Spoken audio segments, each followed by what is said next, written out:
Saudações, irmãos, amigos que têm acompanhado o nosso espaço de comunicação em aliança. Desejamos que Jesus, nosso Mestre, possa nos fortalecer, nos abençoar, nos auxiliar em nossa jornada. Então, vamos ler uma mensagem de Emmanuel, intitulada Caminhar Adiante. Ele faz um comentário sobre uma frase que Jesus proferiu e foi anotada no Evangelho de Lucas, capítulo 13. Importa, porém, caminhar hoje, amanhã e no dia seguinte. Então vamos aos comentários do Emmanuel.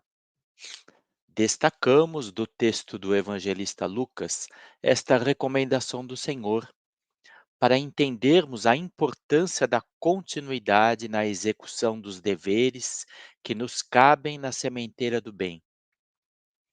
Muitos companheiros começam no serviço do Evangelho, mas depois de alguns dias alegam obstáculos para se imobilizarem através de compromissos com atividades sem proveito. Outros se acreditam diminuídos ante os pontos de vista de amigos e param à margem da estrada a fim de se acomodarem com a queixa descabida.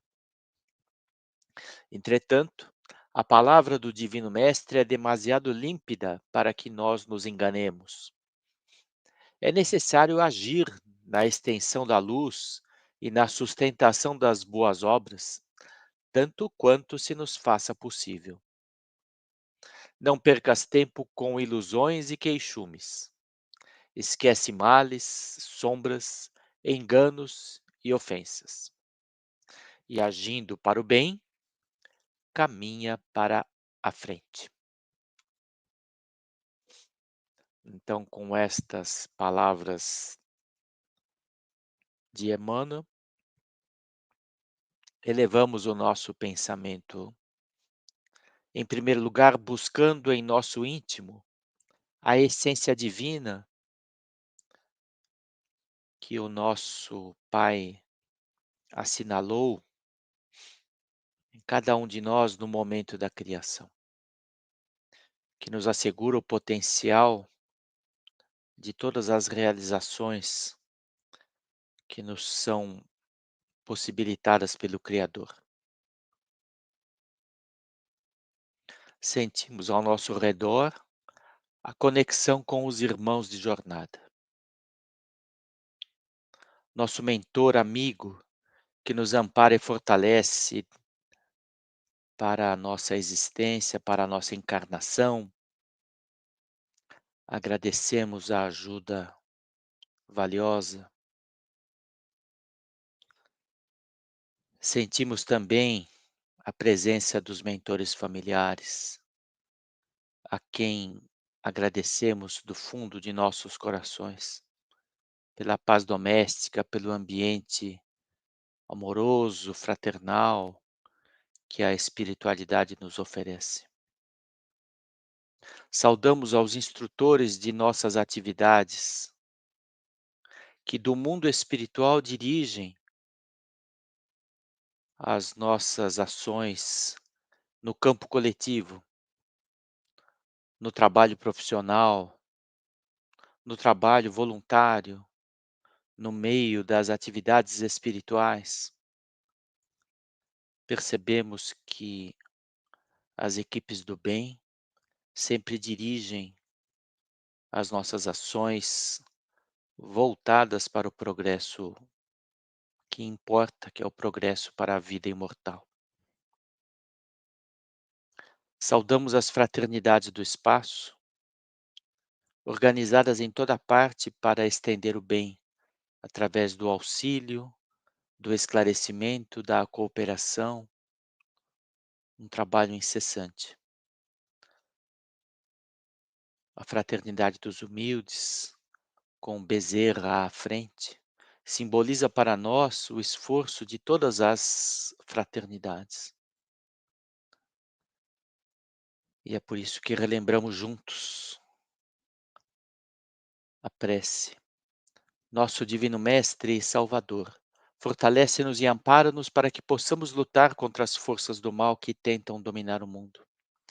Veneráveis mensageiros celestes, auxiliares de Jesus, fortalecei-nos e amparai-nos para que possamos lutar contra as forças do mal que tentam dominar o mundo. Pai nosso, Criador nosso, fonte eterna de amor e luz, fortalece-nos e ampara-nos para que possamos lutar contra as forças do mal que tentam dominar o mundo.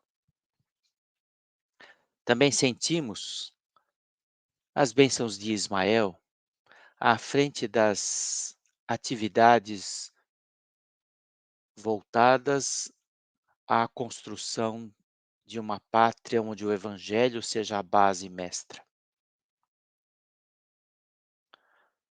Procuraremos juntos fazer do Brasil uma nação mais justa, mais fraternal, em que o amor ao próximo seja a regra maior. Percebemos que todas as nações da Terra, ao atenderem ao chamado do governador planetário, somam seus esforços para construirmos uma fraternidade, superando as divergências, as guerras, as agressões e procurando construir um planeta renovado.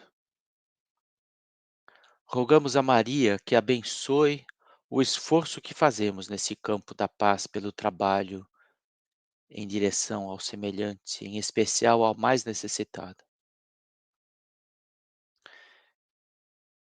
E nós nos dirigimos ao nosso Mestre para pedir que ilumine nossos passos. As luzes que vêm do seu Evangelho através dos exemplos de amor inesquecíveis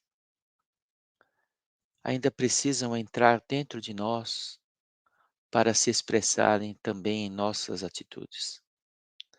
Pedimos esse apoio ao Mestre e que também ele nos relembre mais uma vez a oração ensinada no Sermão do Monte para que o Pai nos abençoe. Pai nosso que estás nos céus, santificado seja o teu nome, que venha a nós o teu reino, que se faça a tua vontade, na terra como no céu. O pão nosso de cada dia dá-nos hoje. Perdoa as nossas dívidas como perdoamos os nossos devedores. Não nos deixes cair em tentação, mas liberta-nos do mal. Sentimos, portanto, as bênçãos do Criador, a presença de Jesus através das luzes do Evangelho e a solidariedade dos mentores amigos, pedindo permissão para prosseguir em nosso trabalho. Muito bem, novamente saudamos amigos e irmãos. Esperamos que todos tenham tido um Natal de muita luz. Nós vemos no Natal, símbolo do nascimento, nascem ideias novas, nascem disposições novas no íntimo de todas as criaturas a cada momento. E, portanto, nós precisamos lembrar que isto é possível para cada ser humano. E, portanto, não podemos nos afastar de ninguém. Nós precisamos nos unir mais e perceber que é possível que as ideias do bem nasçam em cada coração, até mesmo aqueles que seguem caminhos contrários ao nosso, pois todos somos irmãos. É isto que o Natal nos relembra. E muito bem, vamos prosseguir em nosso processo. Nós nos dispusemos a desenvolver algumas ideias úteis para os facilitadores de aulas, os expositores, encarregados das aulas da Escola de Aprendiz do Evangelho. Restam-nos algumas aí do final do terceiro ano e gostaríamos, portanto, de aproveitar esse encontro de hoje para comentar sobre as aulas 112, 113, 114 e 115. Ah, em primeiro lugar, Acho que vale a pena a gente relembrar tudo que nós temos dito nessas últimas semanas, nessas aulas do terceiro ano, como objetivo maior é dar subsídios para que os alunos compreendam o que é o desafio do terceiro grau da iniciação, ou seja, depois da escola, o ingresso na fraternidade dos discípulos de Jesus e, portanto, o facilitador, ele não tem aquela postura de expositor que pesquisou um tema técnico e vai resumi-lo. Ele tem a postura de um irmão, de um companheiro, de um membro da FDJ que está trabalhando ali para ajudar a inclusão dos futuros membros no terceiro grau da iniciação. A postura, portanto, é de um companheiro, de um igual, de um irmão que gosta e se esforça para que esse caminho dos companheiros, dos iniciados do segundo grau, rumo ao terceiro grau, seja melhor compreendido. E, portanto, aquela é um motivo a mais para que nós deixemos aquela postura do expositor clássico que estuda e fala durante 40 minutos. E nós precisamos estudar muito, tanto fora de nós como dentro de nós, para percebermos o que nos move como membros da FDJ. E assim darmos essas aulas criando a atmosfera que ajuda as pessoas a conversarem sobre isso.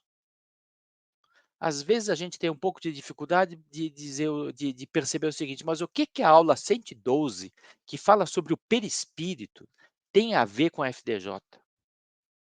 A aula 113, que é regras de conduta, a gente até imagina, né, sobre a questão de comportamento e moral. A aula do espírito e o sexo também, muitas vezes, ela é abordada sobre esse campo do que se deve ou não se deve fazer, e a aula 114, né, o espírito e o sexo. E a aula 115, problemas da propagação do espiritismo. Imaginamos, então, a nossa atuação como divulgadores da doutrina espírita. Mas permitam-nos acrescentar aqui, eh visões alternativas destas 4 aulas, que penso como sugestões que possam ser aproveitadas por expositores, facilitadores, dirigentes e mesmo os alunos para desenvolver o ambiente desse diálogo entre iguais, entre pessoas que estão compartilhando do caminho da iniciação. Então, vamos começar com a aula 112 sobre o perispírito. Às vezes a gente fica se pensando, né, fica se perguntando, me desculpem, o que que a gente vai falar sobre o perispírito que já não tenha sido abordado com tanta precisão desde Allan Kardec, que trouxe em primeira mão este conceito, criando um termo novo para uma ideia que ainda não era bem compreendida pela humanidade, com a sua clareza didática, pedagógica, né, mas é preciso a gente perceber que ele deu o pontapé inicial. E que a codificação, obviamente, não disse tudo. O próprio Allan Kardec esclarece em muitos momentos que ali estava trabalhando os alicerces para que o edifício pudesse ser construído, e essa construção é contínua à medida que o progresso da humanidade vai acontecendo, né. Então, ele mesmo disse que a codificação não deu a palavra final, deu o ponto de partida, né. Então eu gostaria de falar um pouco sobre as fontes heterodoxas, né. É preciso ter mente aberta para compreender, conhecer as fontes heterodoxas dentro e fora do espiritismo, tá, e utilizar a prudência da lógica de Allan Kardec para assimilar aquilo que faça sentido para nós, tanto em termos lógicos, como em termos psicológicos, como em termos morais, como em termos simbólicos, como em termos de compreensão da jornada de desenvolvimento que vem pela frente, tá. É preciso, portanto, compreender que a própria ciência, tanto a ciência espírita como a ciência materialista, tem avançado nas descobertas sobre o corpo físico e sobre o perispírito, né. E é, portanto, interessante a gente manter a mente aberta. Então, por exemplo, talvez uma abordagem alternativa seria pensar o seguinte: o que que é um corpo? Corpo físico? Corpo fluídico? Corpo perispiritual? Corpo astral? Corpo causal? Corpo mental? Mas o que que é um corpo, afinal de contas? Nós já nos imaginamos sem corpo? Absolutamente sem corpo? É possível imaginar isso? Talvez assim ajude a perceber que é preciso um corpo para uma determinada função. Então vamos imaginar, né, que essa ideia cunhada por Allan Kardec, agregando diversas funções no conceito do perispírito, né, é porque a gente deve pensar no quanto a gente precisa de algum instrumento para que essas funções ocorram, e se essas funções realmente são úteis e necessárias para nós. Nós precisamos aparecer para alguém, nós precisamos ter uma aparência, precisamos nos comunicar, precisamos de uma linguagem, precisamos armazenar fatos passados, precisamos desenvolver uma experiência. Tudo isso, algumas funções, né, demonstram a necessidade de instrumentos para a nossa expressão na vida. Isso é um bom debate, porque aí a gente pode imaginar, por exemplo, o quanto a gente necessita desses instrumentos, o quanto ficamos a dever ao Criador por isso. Podemos imaginar, por exemplo, qualquer um dos corpos, o fluídico ou o físico, como um motor, que é uma máquina que recebe energia para desenvolver uma função. O motor do carro é assim, o motor elétrico é assim, tá. Existe alguma fonte de energia para esses motores. Qual é a fonte de energia dos nossos corpos? Nós a utilizamos bem? Nós a desperdiçamos? Nós sequer a compreendemos? Sabemos a sua origem, o seu modo correto de utilização? Talvez nós possamos pedir, por exemplo, a ajuda de uma comparação. As plantas e os animais também têm corpos. Será que eles sabem usar a sua energia de maneira adequada? Será que pelo fato de nós sermos responsáveis de maneira consciente e intencional pelo uso que fazemos do corpo, a gente usa tão bem a energia que nos alimenta e nos oferece condições de desenvolver essas funções, tão bem quanto os seres que vivem simplesmente pelo instinto? Será que nós entendemos as energias que nos movimentam? Nós comemos e bebemos, nós respiramos, mas nós precisamos de algumas outras coisas também.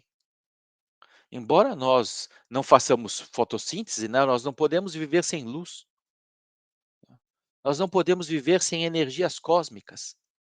Caso contrário, os corpos que a ciência ainda não descobriu ou não reconheceu a sua existência, parariam de funcionar e isso ou se eles funcionam mal, isso desencadeia uma série de enfermidades que a medicina ainda compreende muito mal, porque não reconhece a existência dos corpos, sutis.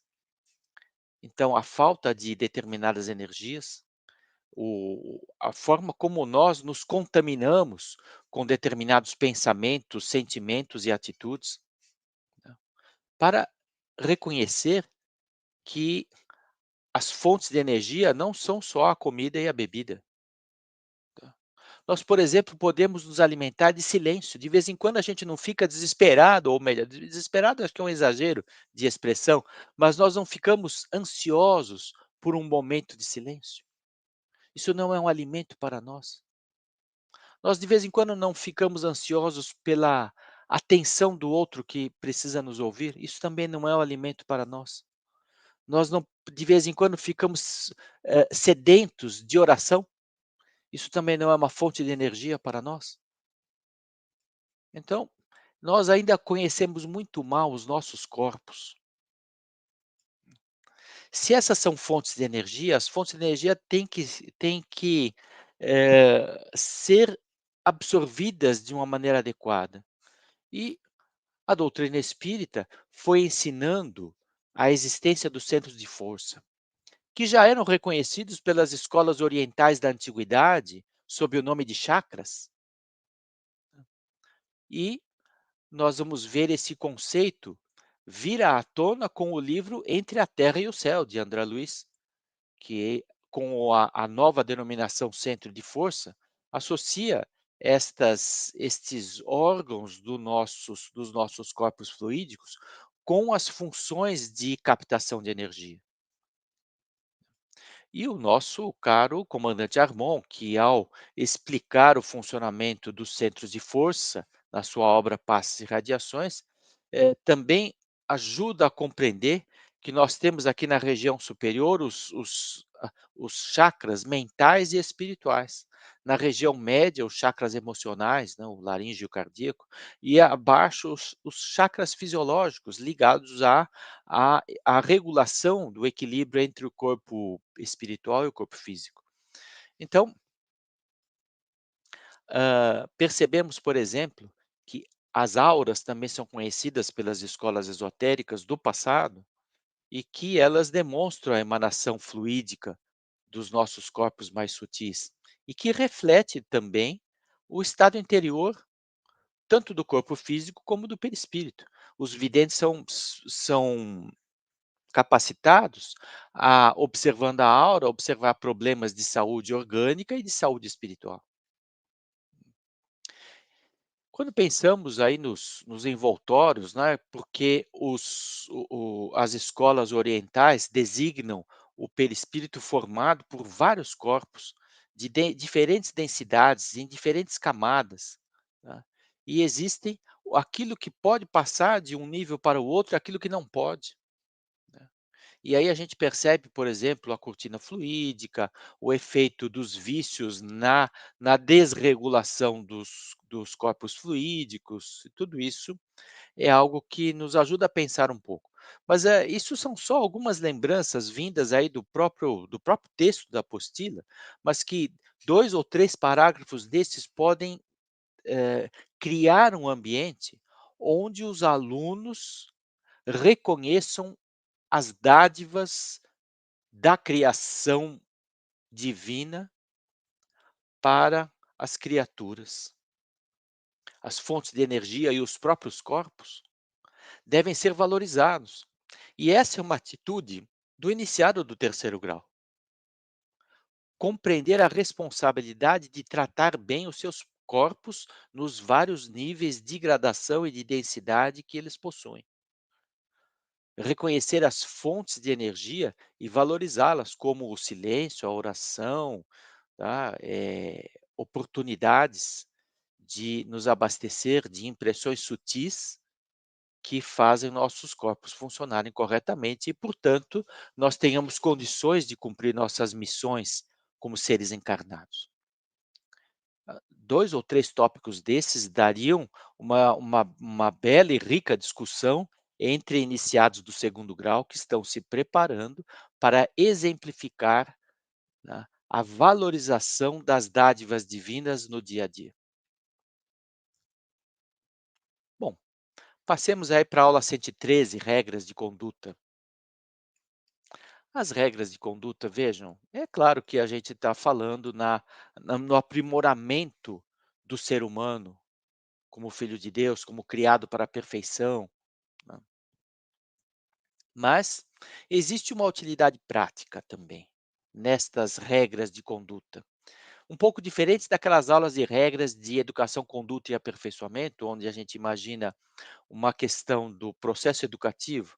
Aqui são 5 regras que constam de várias escolas de sabedoria, escolas iniciáticas da antiguidade, né, que ajudam a conservar as energias diante dos desafios da vida.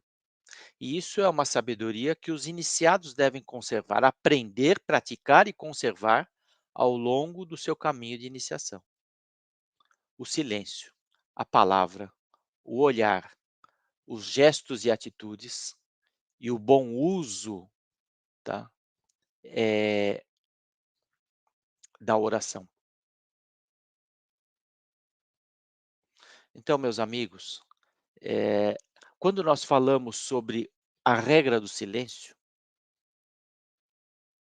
é para que a gente possa valorizar e perceber que no silêncio existe geração e acumulação de força.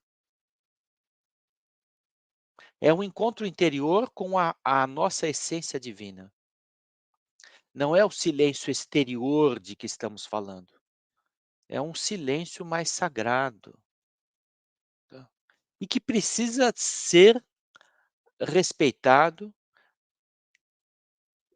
através da formação de hábitos mais adequados. Por exemplo, quando desenvolvemos o hábito do silêncio, ampliam-se as janelas da alma. Somos mais receptivos aos pensamentos dos espíritos elevados, pela via da inspiração. E somos mais receptivos à fonte da sabedoria que Deus inscreveu em nós, através da fonte da intuição.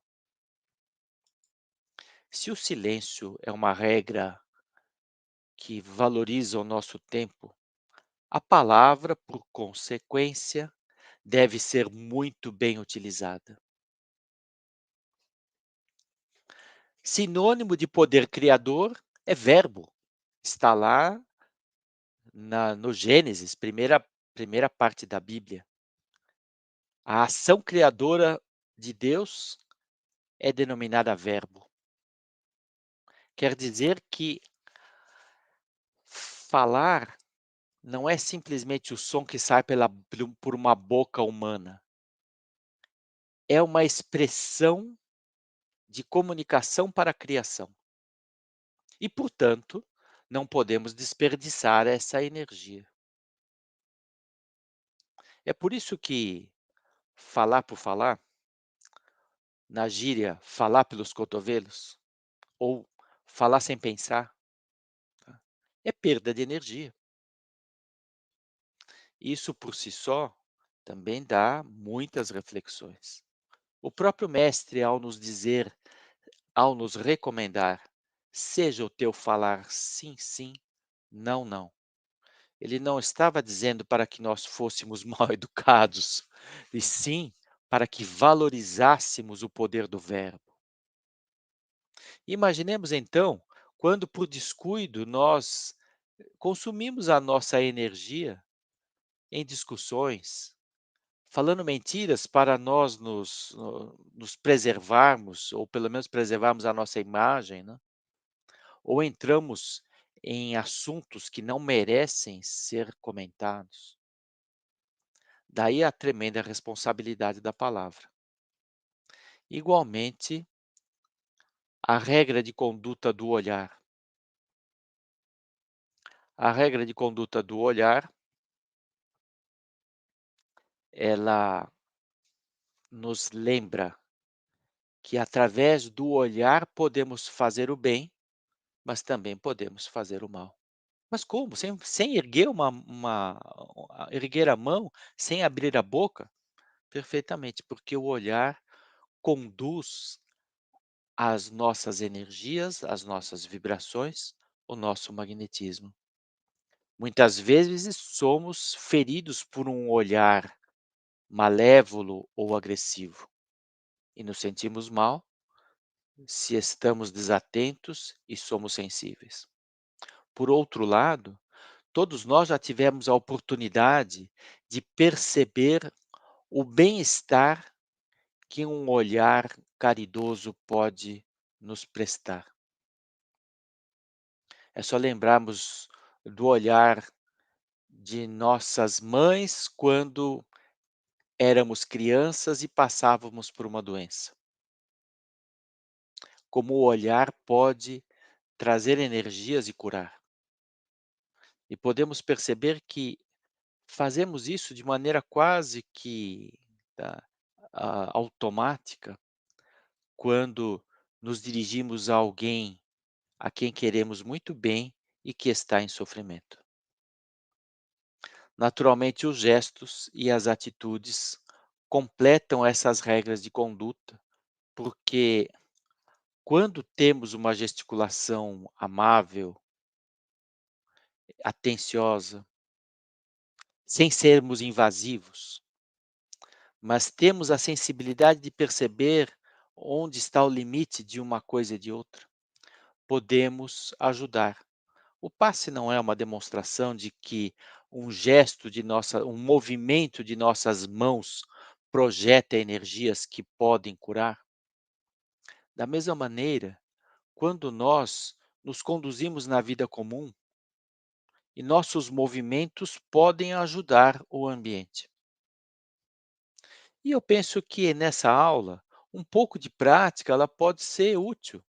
Por exemplo, se a gente quer falar um pouco sobre a regra do silêncio, nós podemos pedir para a turma: vamos silenciar por um minuto?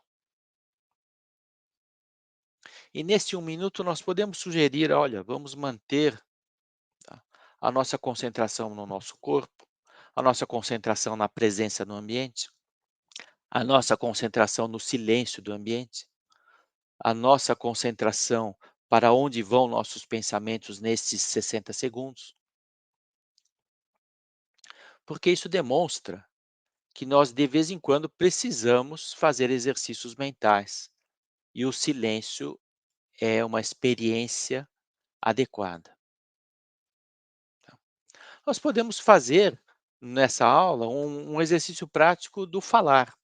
Havia um exercício proposto pelo Dr. Otto Teixeira de Abreu na primeira versão do curso de expositores, do curso de oratória na Federação Espírita do Estado de São Paulo, que foi assimilada na primeira versão do curso de expositores da nossa aliança, nos anos 1970, né. Dr. Otto escolheu a seguinte frase, olha: "Você viu aquele sujeito sair daqui?" É uma pergunta. Mas ele convidava os alunos do curso de oratória a fazerem a ênfase em cada uma das palavras separadamente, e para perceber que era possível montar 6 ideias completamente diferentes a partir das mesmas palavras da mesma frase. Eu vou demonstrar, espero conseguir, né. "Você viu aquele sujeito sair daqui?" A pessoa pensa: "Ah, eu vi sim", é. Pensa: "Eu não, ou não o outro, sou eu". Bom, "Você viu aquele sujeito sair daqui?" "Eu vi, claro que eu vi". "Você viu aquele sujeito sair daqui?" "É, foi aquele lá". "Você viu aquele sujeito sair daqui?" "Nossa, será que ele está bravo com o sujeito?" "Você viu aquele sujeito sair daqui?" "É, sim, é claro que ele saiu". "Você viu aquele sujeito sair daqui?" "Sim, foi daqui mesmo". Vejam que são 6 ideias totalmente diferentes. É apenas uma brincadeira, entretanto, além de exercitar a ênfase, a entonação, o uso da palavra, nós podemos aí valorizar também que se nós prestarmos atenção à forma como nós usamos a palavra, poderemos perceber se estamos sendo claros. E às vezes, por falta de prestar atenção, podemos estar, sem a intenção, transmitindo uma certa agressividade, uma certa pressa ou alguma dedução não esperada, que não faz parte dos nossos pensamentos, tá. Então vejam como a palavra é um desafio. É um exercício que também pode ser feito. Podemos fazer exercício de olhar, prestar atenção no ambiente, prestar atenção nos olhares das outras pessoas. A gente pode dar um minuto para as pessoas fazerem isso e comentarem entre si, para conversar um pouco na responsabilidade do olhar. Bem, enfim, há muitas ideias possíveis para falar sobre as regras de conduta. Eu vou passar agora para alguns breves comentários sobre a aula 114, o espírito e o sexo. Bom, eu creio que sobre sexo tanta coisa já foi comentada, eu certamente não tenho muita capacidade para abordar esses assuntos. Este assunto da maneira como os especialistas na questão do sexo entre os seres humanos, no convívio social, nas relações humanas. Entretanto, gostaria de fazer alguns comentários que possam ser úteis para iniciados do segundo grau, em busca de se prepararem para a vivência no terceiro grau. Queria destacar que os espíritos, no livro dos espíritos, haviam dito que o espírito não tem sexo como nós o entendemos. E quando Allan Kardec desenvolveu as ideias subsequentes a essa pergunta, era para ele demonstrar a viabilidade de que um espírito humano encarne num corpo de homem e numa futura encarnação o mesmo espírito encarne num corpo de mulher, demonstrando a necessidade de passar pelas experiências diferentes que a sociedade oferece como oportunidade de ganho de vivência, né, para o progresso do ser humano. Então, é preciso que nesse estágio humano tenhamos reencarnações masculinas e reencarnações femininas, e é por isso que o espírito precisa estar capacitado para encarnar tanto como homem como mulher, porque precisamos destas experiências que possam nos oferecer vivência, compreensão do outro, compreensão de si mesmo, das responsabilidades e dos deveres. Entretanto, talvez a gente possa pensar no sexo para os espíritos não como entendemos na manifestação do gênero masculino e feminino dos corpos nos quais reencarnamos. É por isso que os espíritos disseram: "Não como o entendeis".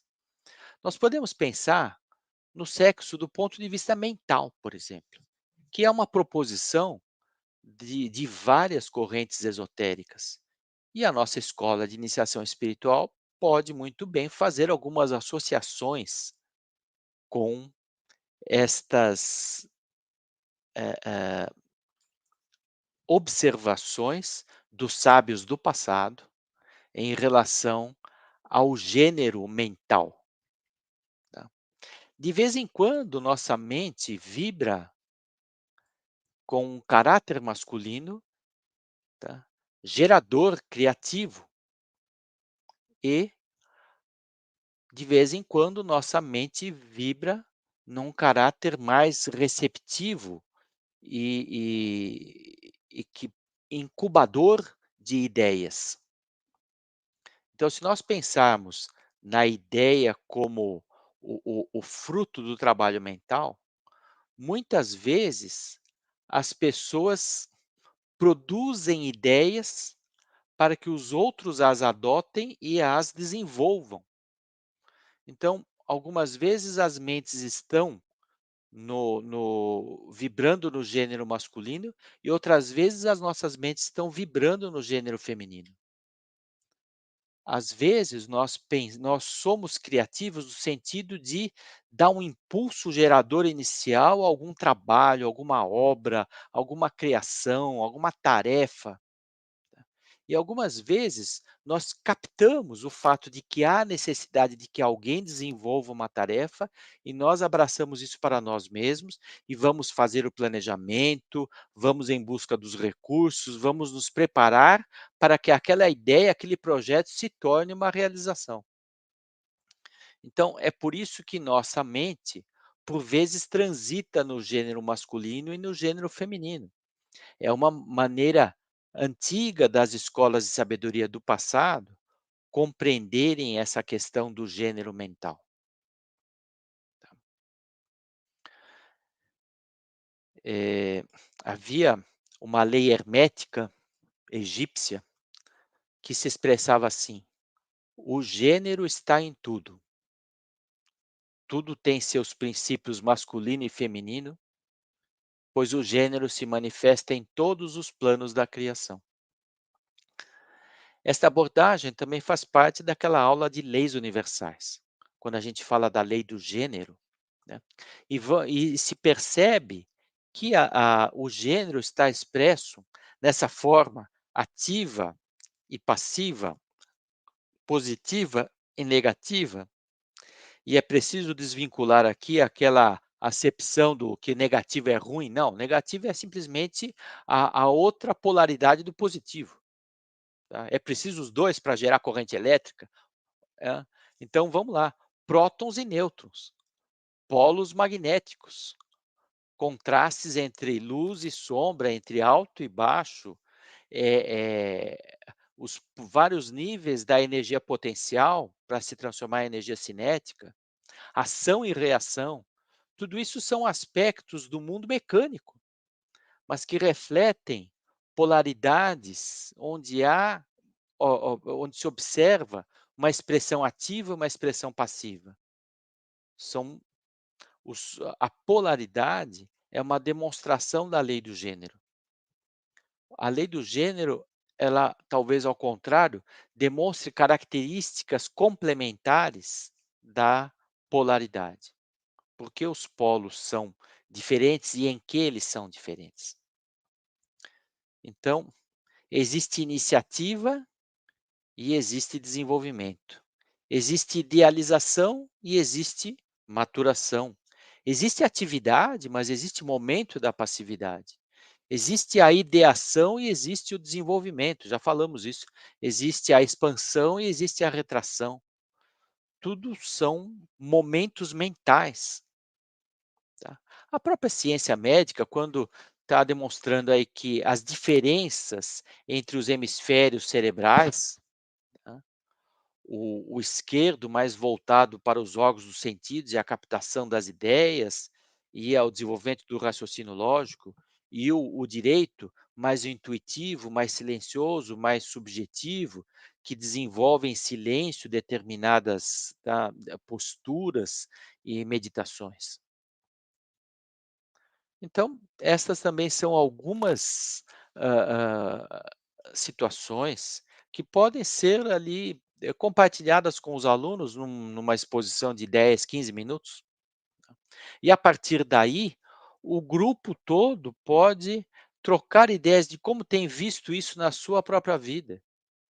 Porque quando nós somos conhecedores dos nossos potenciais, certamente como iniciados do terceiro grau, teremos muito mais responsabilidade em propor um projeto e em abraçar um projeto e a responsabilidade de torná-lo uma realidade. São 2 momentos do discípulo de Jesus, tão importantes e com tanta responsabilidade um como o outro. E finalmente vamos falar um pouquinho sobre a aula 115, problemas da propagação do espiritismo? Bom, esta é uma aula interessante, né. O que que é propagar o espiritismo? Certamente nessa altura do programa, a gente sabe que não tem sentido querer converter todo mundo à doutrina espírita, não é essa a finalidade. E nem de sair querendo convencer a humanidade sobre os princípios e pontos básicos da doutrina espírita. Será que é multiplicar centros espíritas e pessoas com as ideias espíritas para que maior número delas possa ajudar na humanidade? Veja, vamos pensar primeiro no que é propagação, né. A luz e o som se propagam, as ondas mecânicas se propagam, uma gota que cai numa superfície de água tranquila se propaga na forma de movimentos ondulatórios circulares, né. Então tudo isso é propagação. O som se propaga, a luz se propaga, as vibrações que nós aprendemos a fazer desde o primeiro ano, e as ideias se propagam, os exemplos se propagam, as condutas se propagam, os gestos de bondade se propagam. Então eu creio que essas são as reflexões interessantes para o iniciado que busca o terceiro grau. A sua conduta se propaga. E se a nossa conduta foi bem influenciada pelas ideias espíritas, para sermos homens de bem, ou para nos esforçarmos em sermos melhores do que éramos ontem, que são todas ideias decorrentes do princípio evolutivo ensinado pela doutrina espírita, é óbvio que a responsabilidade desta propagação de bem viver e bem proceder, ou seja, a força do exemplo, é aí que está a importância da propagação do espiritismo. Não por fazer discursos de convencimento, mas sim exemplos que sejam construtivos. Então é claro que, tá, esta é a responsabilidade, esta é a importância. Veja, tem sido útil também a gente perceber como é que o espiritismo chegou até nós. Vamos lá, né, no capítulo 1 da doutri da do Evangelho segundo o Espiritismo, as 3 revelações, né, onde Allan Kardec demonstra, né, que as revelações da lei de Deus vieram em 3 ondas progressivas. E por isso que o capítulo, assim como quase todos os outros capítulos do Evangelho, toma uma frase dita por Jesus: "Não vim destruir a lei", para assemelhar também que o espiritismo não veio destruir o cristianismo, ao contrário, veio restabelecer a sua força moral. Então, desde Allan Kardec, que o espiritismo não é simplesmente para mais um rótulo religioso. Talvez nós o tenhamos feito assim, porque nós costumamos ainda, a nossa mente é muito dividida em caixinhas, né, mas o espiritismo veio para todos, espíritas ou não espíritas, independente, né, veio para o ser humano melhorar. E qual que é o nosso papel nesse processo, né? Se nós estamos na escola de aprendiz do evangelho, se nós desenvolvemos uma série de hábitos e aprendemos a utilizar determinadas ferramentas para nós nos melhorarmos, é claro que essa é a nossa responsabilidade, esse é o nosso compromisso. Então vale a pena, por exemplo, relembrar os compromissos dos graus anteriores. Quando, o iniciado entra no grau de aprendiz, na aula 23, ele assume um compromisso de se esforçar para se conhecer melhor no sentido de obter subsídios para melhorar. Então o autoconhecimento é o foco. É por isso que na aula seguinte vem a caderneta pessoal. Então, não é algo assim para ser feito no campo imaginativo, mas para ser feito na prática, observando os acontecimentos, registrando-os, anotando-os e planejando a mudança. Então isso é um compromisso do primeiro grau, nós falamos no nosso encontro anterior sobre a iniciação espiritual e os graus da iniciação. E o segundo grau, que é o grau de servidor, o compromisso de servir ao próximo e servir isso junto com outras pessoas em equipe, né, nos ajuda certamente a desenvolver. Agora é claro que o que vai acontecer? Daqui a essa é a última aula com o expositor, a aula 115. Depois vem os exames espirituais e a partir daí o período probatório, o estudo do Livro dos Espíritos, desculpem, e depois o período probatório, tá. São todas fases preparativas para o ingresso no terceiro grau. Já falamos aqui que o curso básico de desculpem, que o estudo do Livro dos Espíritos nada mais é do que um exercício de criar algo em comum, de criar algo no grupo da turma, para que se desenvolva a capacidade de servir. Por quê? O desafio do terceiro grau é propagar o espiritismo pela vivência, é cumprir os compromissos do primeiro e do segundo grau, sem agora o apoio da escola. Não vai ter mais escola no terceiro grau, não tem mais o dirigente que montou um calendário de aulas, que convidou todos os expositores, que colocou no calendário as datas de recolher a caderneta. Já dissemos sobre isso também na aula sobre no nosso a nossa live sobre iniciação, que agora quem é o dirigente de mim sou eu mesmo, sou eu que tenho que cobrar a minha caderneta, o meu caderno de temas, o meu exame espiritual, a minha conduta. É por isso que o terceiro grau é mais difícil. Não é porque é um bicho de 7 cabeças. A gente já conhece o compromisso do primeiro grau, a gente já conhece o compromisso do segundo grau. A dificuldade do terceiro grau é fazer isso sem a estrutura, o calendário o apoio da escola de aprendiz do evangelho. Temos que fazer isso por nosso próprio esforço, cumprindo o dever. É só ver lá o capítulo do dever no Evangelho segundo o Espiritismo, ver a dificuldade que é, porque não tem ninguém para nos cobrar externamente, a cobrança é da própria consciência. Então, meus amigos, eu gostaria de destacar que nessa aula talvez seja útil a gente reler o plano convite, essa também é uma abordagem para dar essa aula. Porque o plano convite escrito lá pelo Edgar Armond, né, ele compreende uma série de ideias que nos dão uma bússola para vivermos os compromissos do primeiro e do segundo grau, no terceiro grau, sem a escola de aprendiz do evangelho, em processo de fraternidade. E está lá, hein, no plano convite está nas primeiras páginas da apostila. Tá. A gente conhece o começo, né, a gravidade da hora que passa, a expectativa de profundas modificações na vida do homem sobre a Terra. Então ele está falando sobre as transições do planeta, e que é urgente a formação de grupos com poder para ajudar nessa confusão que será a transição planetária.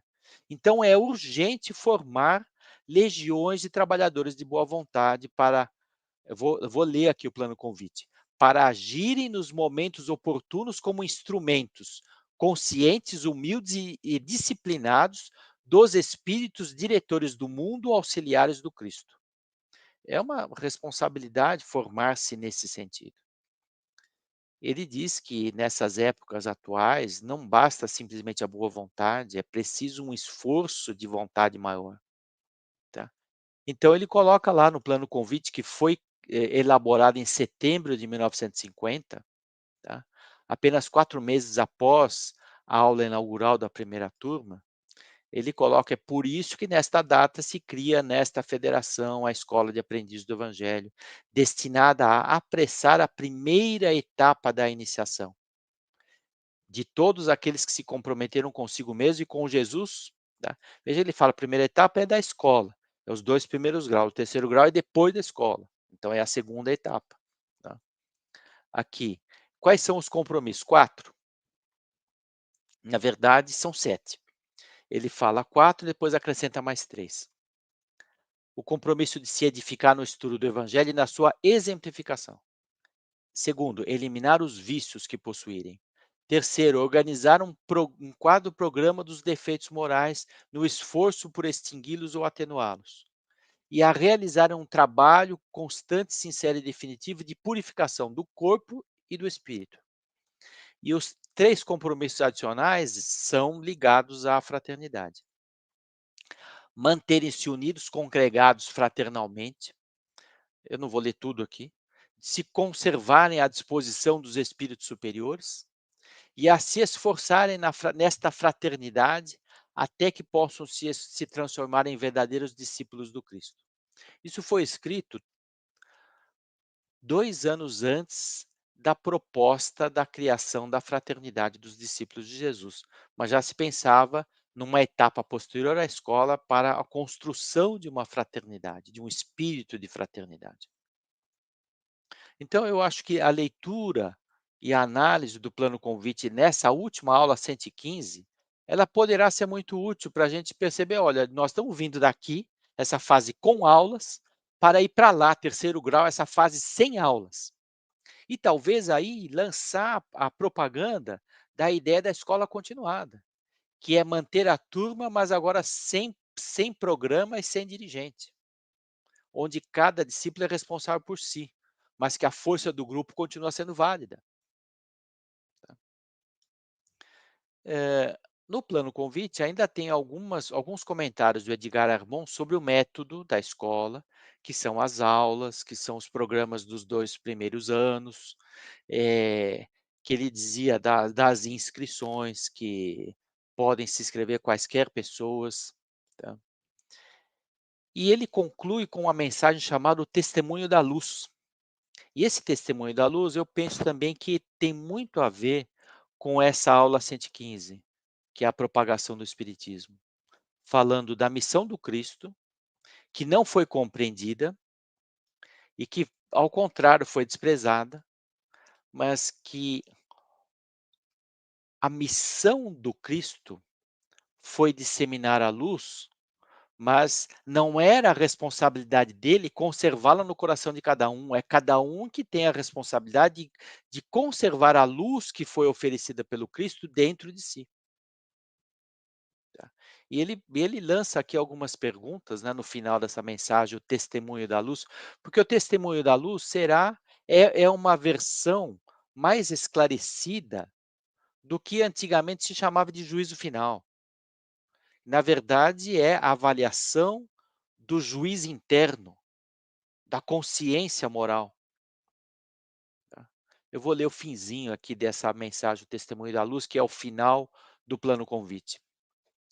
Quem conservou a luz e ajudou a disseminá-la sobre a terra, esse passe para a minha direita. E quem preferiu permanecer na treva e concorreu para eternizar o seu domínio maldito, esse passe para a minha esquerda. Veja como é simbólico essa questão do julgamento final, né. Momentos decisivos se aproximam e cresce dia a dia a tarefa daqueles que, tendo amado essa luz, tornaram-se responsáveis por sua propagação. Olha o termo propagação, e aqui ele está colocando isso associado a amar a luz. Uma coisa interessante, né? Amar a luz. Já pensamos nisso? Amar a luz. Eu vou ler as 3 frases finais aqui da mensagem, do plano convite, mensagem testemunho da luz. Mas quantos são esses? Serão muitos, mas ele dirá: como não tens em ti mesmo essa luz, essa claridade que salva para a vida eterna, já estás por ti mesmo separado. Passe para a minha esquerda, teu lugar é ainda no meio das sombras. Não tiveste liberdade para escolher o teu caminho? Segue, pois, por ele, até que me encontres de novo, porque a cada um será dado segundo suas obras. Veja como é severo, né, o julgamento de quem não conservou a luz. E a última frase é de uma advertência realmente preocupante. Nessa hora, quando ele perguntar: deixei-te a minha luz como herança, que fizeste dela? O terror então imperará nos corações aflitos e muitos tentarão ainda salvar-se, dizendo: Senhor, Senhor, tende piedade de nós. Então, com esta frase tão pungente, né, nós concluímos dizendo que a missão da aliança é sustentar esta finalidade da escola, viabilizar a ponte entre o ambiente da escola e o que é vivido externamente na fraternidade dos discípulos de Jesus, no terceiro grau da iniciação. Então, graças aos esforços dos centros da aliança, existem escolas que viabilizam a vivência em fraternidade. E graças à fraternidade é que existem corações que organizam os programas na nossa aliança para que mais companheiros possam se chegar nesse processo de aglutinação de corações, de almas, para compor a fraternidade dos discípulos de Jesus. Vejam como a aliança e a fraternidade são complementares. Bom, meus amigos, concluímos aqui os nossos comentários sobre as 4 últimas aulas do programa. E, finalmente, aqueles que têm aqui com tanta atenção acompanhado nossos programas, às segundas às 8 horas da manhã, às quartas às 22h15 e às sextas-feiras às 20 horas, a gente vai dizer o seguinte: nós vamos suspender o nosso programa, tá. Talvez vocês lamentem aí, né: "Oh, nossa, mas tão bom". Veja, pensamos que é preciso renovar. Conversamos um pouco aí entre os companheiros da diretoria da aliança e percebemos a necessidade de, criar uma outra estrutura de comunicação, um pouco diferente talvez desse programa. Lembramos aí que o canal Aliança surgiu em plena pandemia para conectar os dirigentes das casas espíritas e que depois deu sequência a uma série de encontros para falar da aliança para a própria aliança, e temos colocado aqui ideias que fazem parte da nossa aliança, tá. Agora, meus amigos, vamos partir para uma nova fase. Nós pessoalmente, né, eu, Eduardo, que tenho, desde os últimos 12 meses me dedicado mais à direção da nossa editora Aliança. E penso que existe um espaço para criar agora uma espécie de canal reservado para o desenvolvimento da editora. É preciso estudar e planejar qual é esse formato, adequá-lo às novas mídias de comunicação, integrar a nossa editora em todo o contexto do segmento editorial espírita, né. E penso que aí isso exigirá de nós, então, a elaboração de um formato um pouco diferente. Então voltaremos certamente às mídias de comunicação com uma proposta ligeiramente diferente. E a própria diretoria da aliança está avaliando os vários canais de comunicação. Agora nós estamos contando com o nosso companheiro Felipe, que até então foi secretário da aliança, diretor-secretário, e está abraçando agora esse novo desafio da diretoria de comunicação. Imaginamos que novas ideias mais vibrantes, mais produtivas, mais interessantes virão para substituir esse nosso canal Aliança, que foi muito útil tanto depois da pandemia, né, como para conduzir as atividades aqui necessárias para a Aliança nesses últimos 3 anos.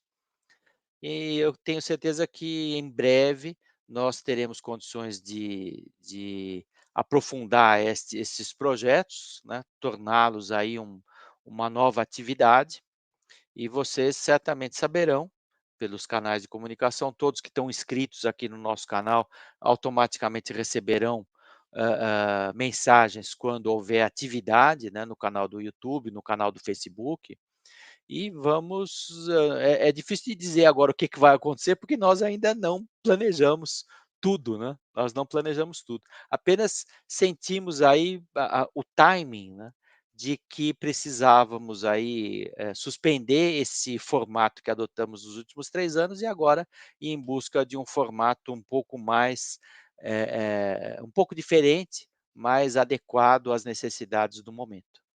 Então esperamos acho que o que nos resta aqui agora, agradecer a vocês que estão vendo agora, aqueles que vão ver a gravação e todas as pessoas que nesses 3 anos fizeram parte aqui, construíram junto com a gente o conteúdo desses encontros via YouTube e Facebook. Isso foi certamente a participação de cada um de vocês foi extremamente valiosa, para que a gente pudesse apurar certas ideias, perceber a mensagem sobre o que que nós temos feito em aliança e o que é preciso ser feito. Então, com esse agradecimento, nós nos despedimos. Estava esquecendo aqui de deixar de exibir aqui todas as saudações do chat, né, do YouTube e do Facebook, né, o Isnaldo, Dionísio, tantas pessoas aqui né, o Edson, que tem comparecido, né, a Lucimara, que é a primeira lá, que sempre inaugura o o as saudações de cada dia, né.